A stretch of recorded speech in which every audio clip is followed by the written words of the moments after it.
All right, this time we're taking a look at a video dealing with absolute value equations. We're going to take a quick look at the concept of what's going on here. What I mean by cleanup there is this is just a piece of cake to get it into the position you want it to be in. You'll have to set up two equations. That's easy to do as well. And then you solve like any other equation, you just got to do it twice.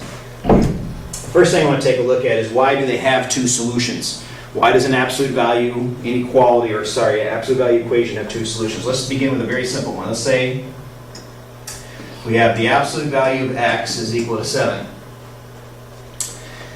Intuition, I hope, would tell you this has two answers. If you know what absolute value is, you should know that there are two different numbers I can plug in here, take the absolute value of it, and end up with 7. I can plug 7 in here, and I can plug negative 7 in here. It's a piece of cake. That's what it always happens. And the only time the exception to that rule is when you have a situation where it's equal to 0.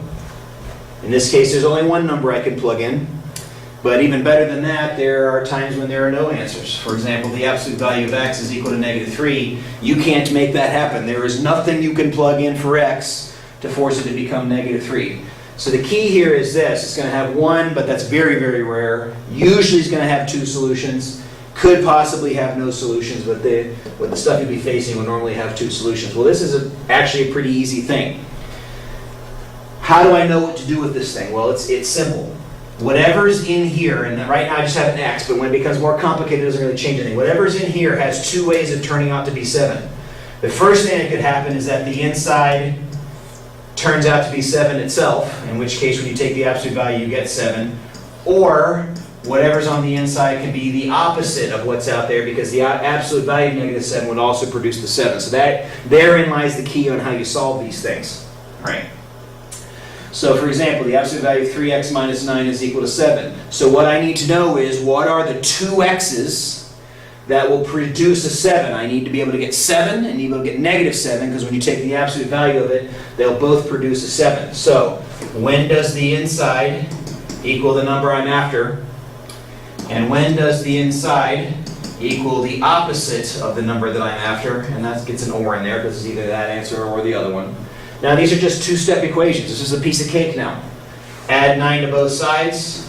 3x is equal to 16. So x is 5 1/3 for one answer. On this side, 3x is equal to 2. So x is equal to 2/3. All right?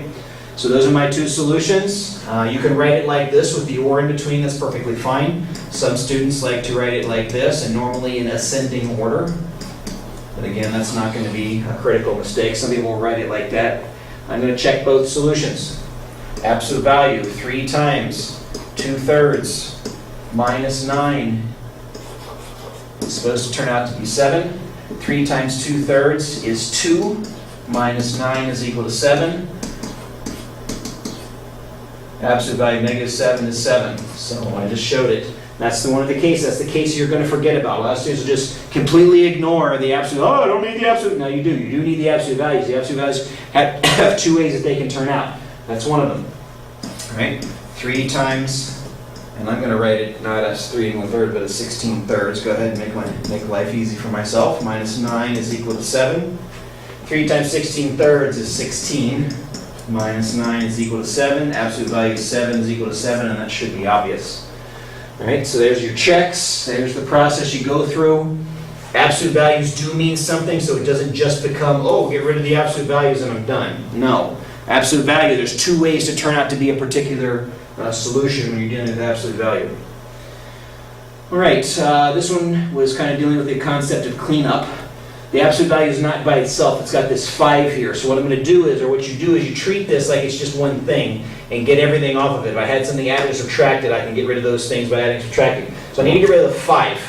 Okay? The 5 is associated with this absolute value. I want to get the absolute value by itself. Well, 5 is multiplied times the absolute value. So the undoing that is dividing. So I divide both sides by 5. That leaves me the absolute value of x plus 13 is equal to 5. So now I have to ask myself the question, what are the two ways to get 5? Well, there are two. One is x plus 13 could be 5 itself, or x plus 13 could turn out to be negative 5. And solving those two, subtracting 13 from both sides here gives me negative 8 there. Subtracting 13 here gives me negative 18 there. I'll just go ahead and let that be the solution. Go back and check them. 5 times, I keep doing that, sorry, negative 8 plus 13 is supposed to be 25. So this is 5 times the absolute value of 5 is equal to 25. So that's 5 times 5 equals 25. That one's obvious. Try negative 18. 5 times the absolute value of negative 18 plus 13 is equal to 25. So 5 times negative 5, absolute value, is equal to 25. 5 times 5 equals 25. It's true, all right? So that's the process involved there. Here's the last one I want to deal with. Let's take a look at it just real quick. So I'm going to set this thing up. Take a look at it. This is just a plain old absolute value. It's already by itself. 2x plus 5 is equal to negative 3. Or when does 2x plus 5 turn out to be positive 3? So 2x is equal to, subtracting 5 is negative 8, so x is negative 4. And 2x is equal to negative 2, so x is negative 1. So my two solutions are negative 1 and negative 4. Just writing that. By the way, that's backwards. I should have written the negative 4 first because that's a smaller number. Checking. So I go back. 2 times, let's do the negative 4. Plus 5, absolute value is equal to negative 3. That's negative 8 plus 5 is equal to negative 3. Absolute value of negative 3 is equal to negative 3. 3 equals negative 3. I'm all set. I'm wrong. 3 does not equal negative 3, so did I make a mistake? The answer is no. You could have figured this one out from the first beginning. An absolute value can't equal a negative value. My check is trying to tell me something's not right, so go back and see. Either I did something wrong, but sometimes you go back to the original equation and realize what you've been given isn't even a possibility. This is an impossible equation.